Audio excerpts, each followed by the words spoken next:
वैसे तो पूरी दुनिया में अयोध्या को भगवान राम के कारण पहचाना जाता है, लेकिन कोरिया के लोगों का अयोध्या से जुड़ाव का एक अन्य कारण और भी है। कोरिया के पौराणिक दस्तावेजों के अनुसार अयोध्या की एक राजकुमारी कोरिया की महारानी बनी थी।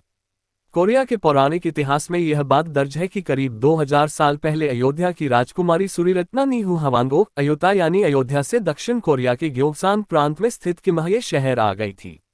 मंदारिन भाषा में लिखे कोरिया के पौराणिक दस्तावेज सामगुक युसा में उल्लिखित कथा के अनुसार अयोध्या की राजकुमारी के पिता के स्वप्न में स्वयं ईश्वर प्रकट हुए और उन्होंने राजकुमारी के पिता से कहा कि वह अपने बेटे और राजकुमारी को विवाह के लिए किम्हये शहर भेजे, जहां सूरीरत्ना का विवाह राजा सुरो के साथ संपन्न होगा।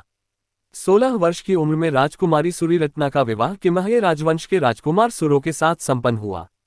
किम्हये राजवंश के नाम पर ही वर्तमान कोरिया का नामकरण हुआ है।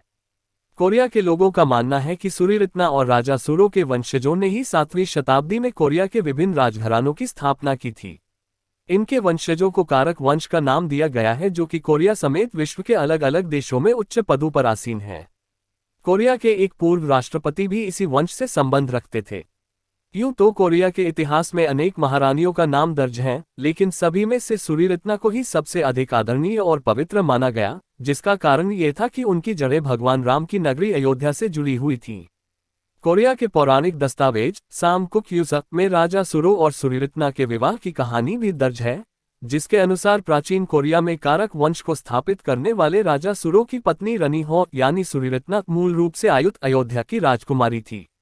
सुरो से विवाह करने के लिए उनके पिता ने उन्हें समुद्र के रास्ते से दक्षिण कोरिया स्थित कारक राज्य भेजा था। आज की तारीख में कोरिया में कारक गोत्र के तकरीबन 60 लाख लोग स्वयं को राजा सुरो और अयोध्या की राजकुमारी का वंशज बताते हैं। सुरो और सूरीरत्ना की दास्तां पर यकीन करने वाले लोगों की आबादी दक्षिण कोरिया की कुल आबादी का 10वां भाग है।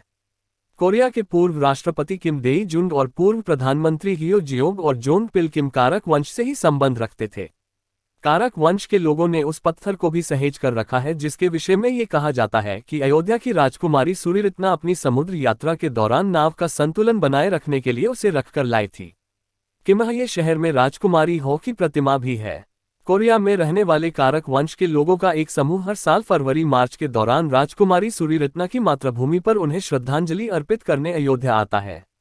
हालांकि भारतीय प्राचीन दस्तावेजों में कहीं भी यह जिक्र नहीं मिलता कि सूरीरत्ना का विवाह कोरिया के राजा के साथ हुआ था। हालांकि उत्तर प्रदेश के पर्यटन विभाग के एक ब्रोशर में कोरिया की रानी का जिक्र है। भारतीय दस्तावेजों में भी इस बात का भी कोई प्रमाण नहीं है कि राजकुमारी सूरीरत्ना का संबंध भगवान राम के वंश से था।